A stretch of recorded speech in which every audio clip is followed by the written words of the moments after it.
This is a Fox News alert. Louisiana, Mississippi, and Alabama have all been declared a state of emergency as Hurricane Nate heads directly toward the Gulf Coast.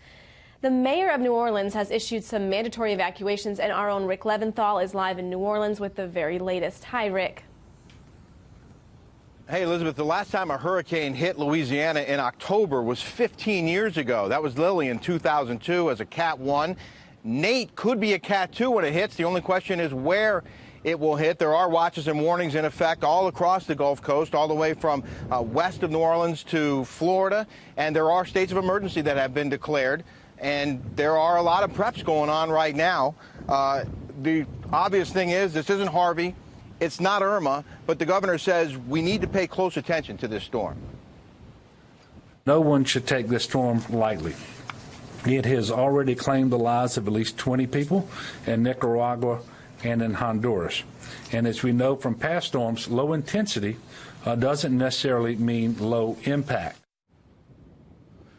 President Trump has now approved the emergency disaster declaration, so FEMA and Homeland Security will help coordinate the relief efforts here. And a short time ago, the governor actually tweeted, "I spoke with the president this morning. He assured me that Louisiana would have all the assistance we need as we prepare for Nate." Now, those preps include closing some 200 storm floodgates like this one right here, and also setting up close to 150 barricades on streets that are likely to flood.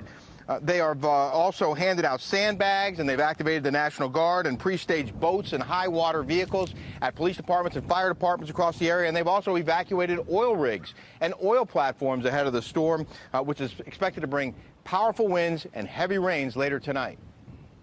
One of the greatest threats to this storm is not necessarily interior rain, but storm surge. It is a serious concern to us. The projections are that we could see 6 to 9 feet of surge. So given this threat, I am ordering a mandatory evacuation of Venetian Isles, Lake Catherine, and the Irish Bayou areas of the city of New Orleans. And Lake Pontchartrain, pretty calm at this hour, but the storm is moving fast. The city of New Orleans has a curfew that will go into effect at 7 p.m. local time tonight, Elizabeth. All right, Rick Leventhal with the very latest. We'll stay in touch with you, Rick. Thank you so much. Appreciate it.